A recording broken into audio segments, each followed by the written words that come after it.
Hi everybody, Dr. Olivia Joseph here, and we are going to get through all of your questions today. Please bear with me, I'm going through several lists. I have some from our VIP page, some that have been messaged to my customer service department at Doctor Olivia Naturals, and I have some that have been emailed our way. So I'm going to try to go in order to the best of my ability, okay? So this is somebody that's looking for answers, has alopecia.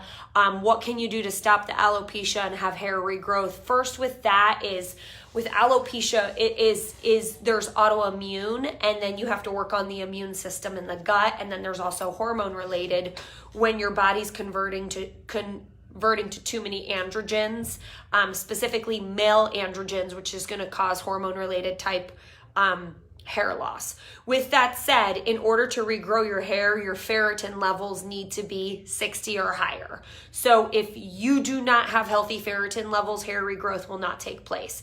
The other thing here, you did post some of your thyroid markers. I'll tell you right now that looking at this, your vitamin D is too low. Your homocysteine is too high. That's a marker of inflammation and that you're not methylating properly. So you've got to improve your methylation. You want that homocysteine to be about a 6 and an 8. You've got to get that vitamin D level up. You're sitting at a 28, around 60 is the goal. And then you've got to check your ferritin levels, which doesn't even look like it's been tested here. So as far as looking at your T3, if your free T3 is 2.13, that's a bit too low. One of your goals is to lose weight, and you say you're struggling to lose weight. Free T3 is your fat burning hormone, and you want that closer to 3.0, and you can see here it's definitely not optimal. Your TSH, your T4 is not active thyroid hormone, and I don't know if you have hypothyroidism. I don't know if you take thyroid medicine. When I approach these things, I approach them more clinically, looking at the big picture, because if you can't lose weight, there's a reason why. If you're losing your hair, there's a reason why. And if it's a hormonal cause, you've got to go down that road. And if it's an autoimmune cause, you've got to go down the road of proper gut health. If you haven't already, a great place to start is a detox. You have to have your ferritin levels checked. It's very important. Next question.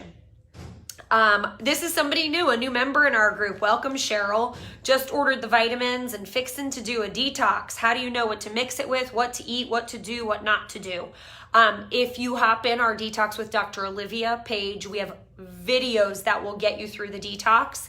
In the files section, you have a quick start detox guide. You mix it as you would a smoothie. You can mix it with water or a non-dairy unsweetened milk, no soy milk. You can add some organic frozen fruit if you want to add a handful of spinach.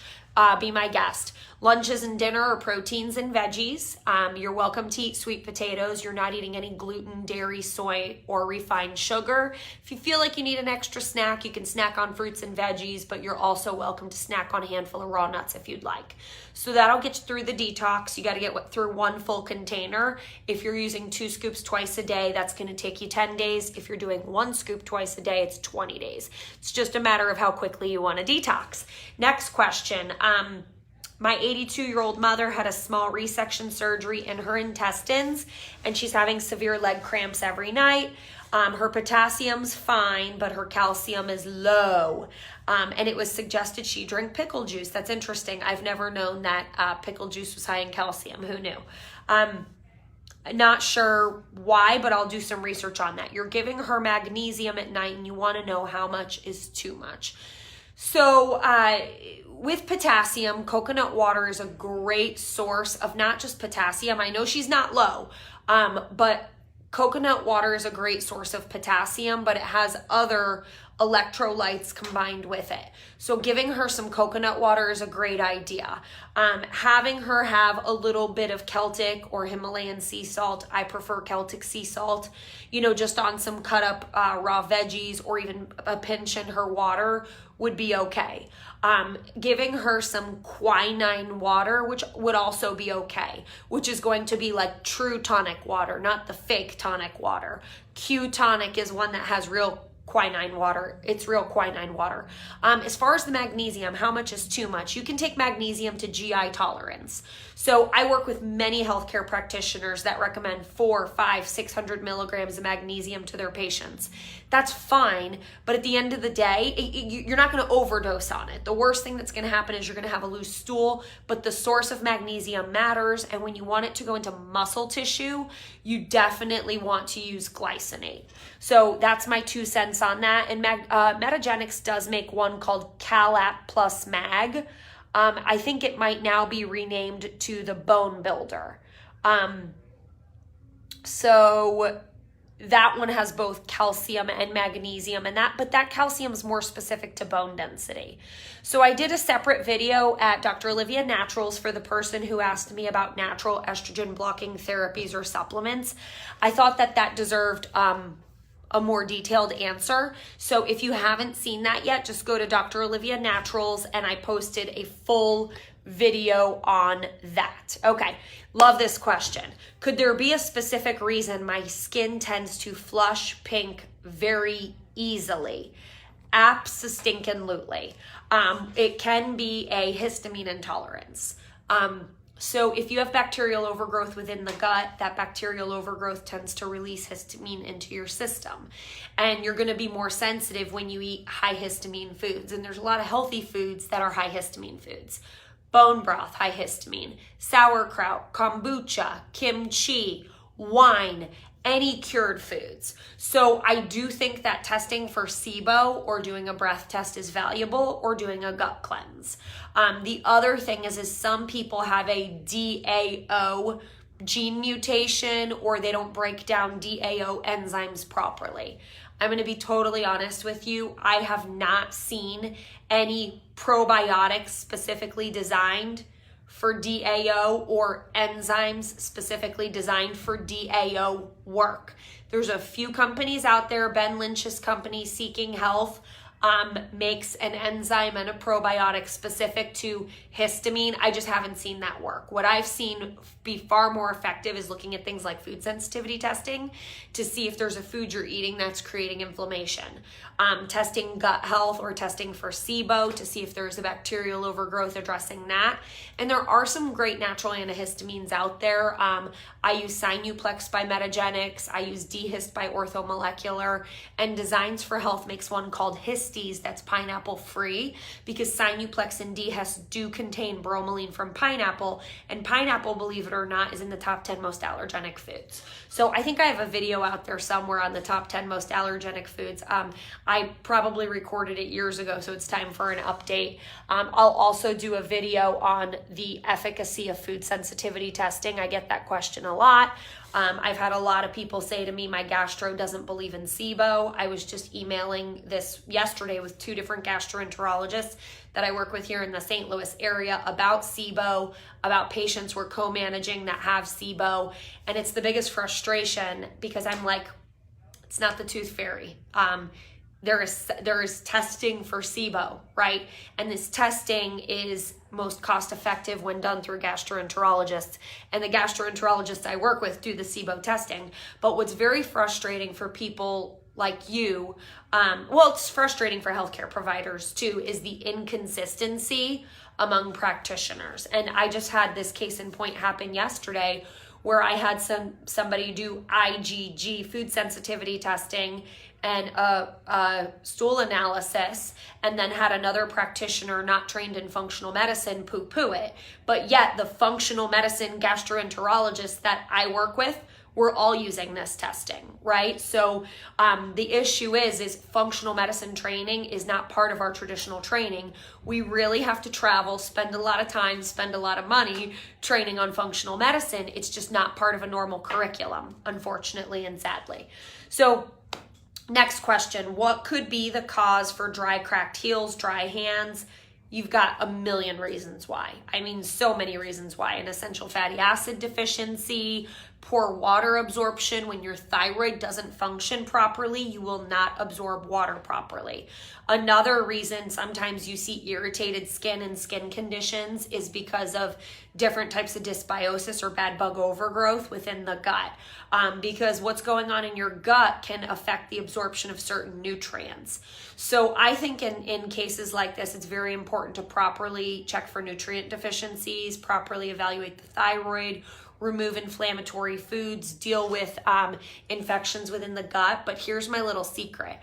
There is a cream called phytoplankton that I've used in severe cases of eczema, psoriasis, things of that nature. Plus, a lot of people like coconut oil for this reason, because it's also antimicrobial. So coconut oil is not just a great moisturizer, it's also antimicrobial. But if your tissue is dry because you're not absorbing water properly into the cell because of poor thyroid function, that's an issue. If you have very, very low estrogen levels, that also affects dryness everywhere. So there's a little bit more to it than that, but as far as remedies, I do like that phytoplankton ointment. I believe it's a Canadian company by the name of Karen that makes it. Love coconut oil, using it, even just using petroleum on the lips or on heels with like a sock, just to hold that moisture in. It's not something I would potentially do every day. And I would look at gut health.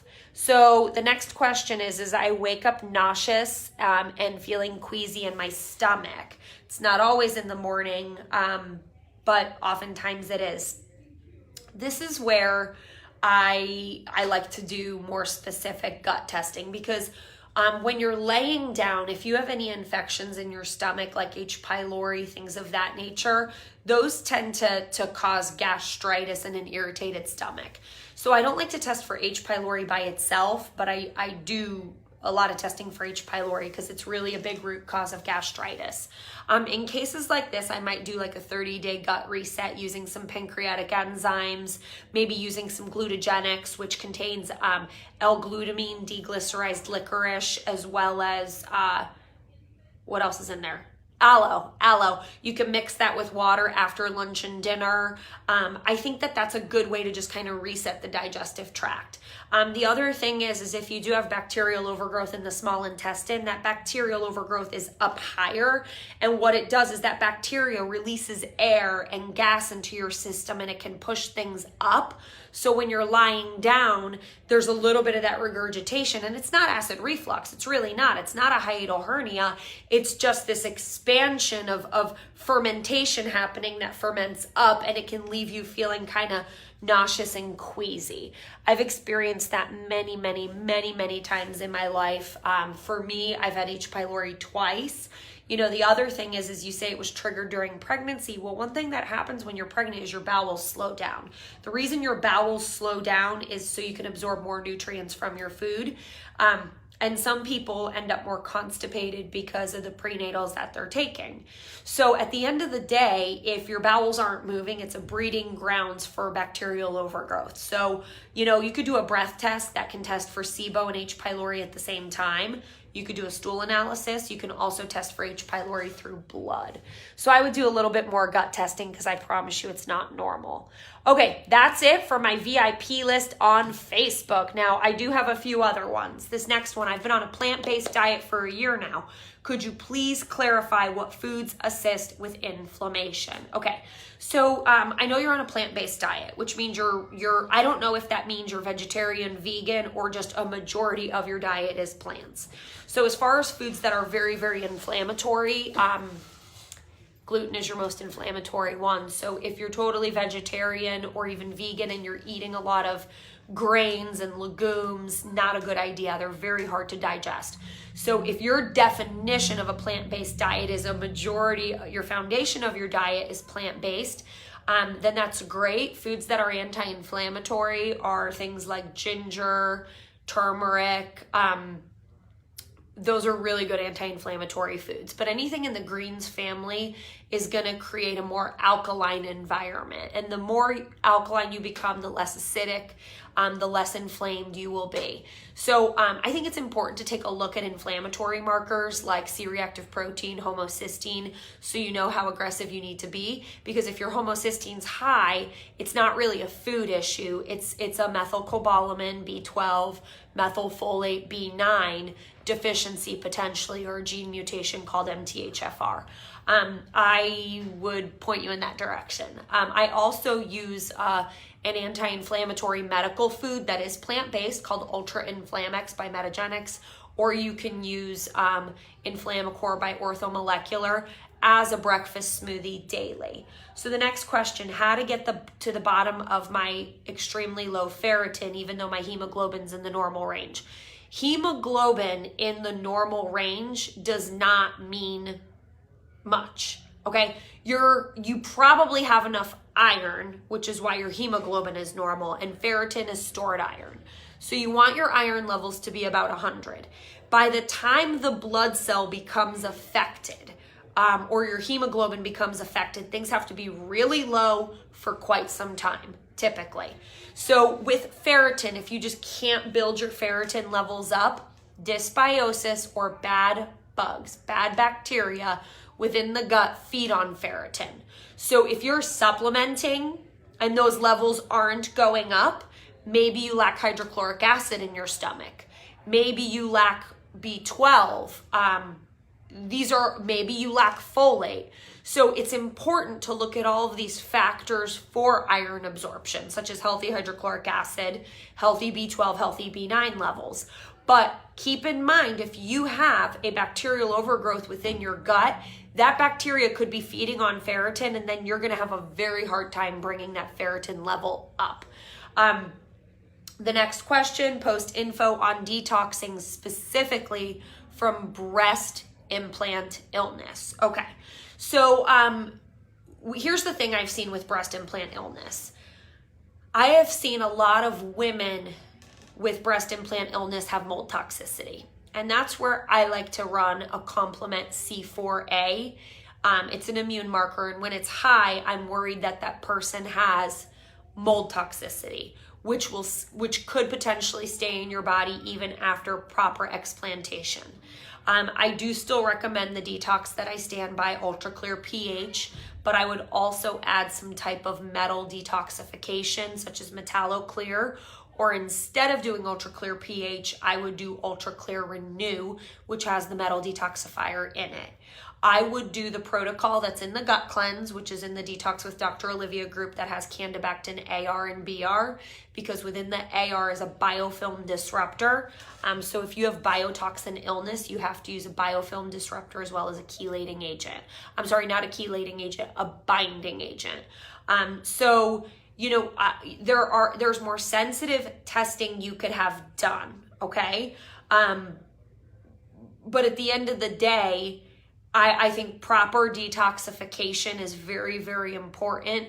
And just doing something like Ultra Clear plus pH is not going to be enough for someone with breast implant illness. But I also think you have to look at biotoxin illness and the potential for mold toxicity. So I think that that's definitely a step in the right direction. And if you have any more specific questions, let me know, or I could do more videos on it. Okay, so if you guys have any other questions, that wraps it up for today's FAQ. Great questions, guys. I look forward to connecting with you next week.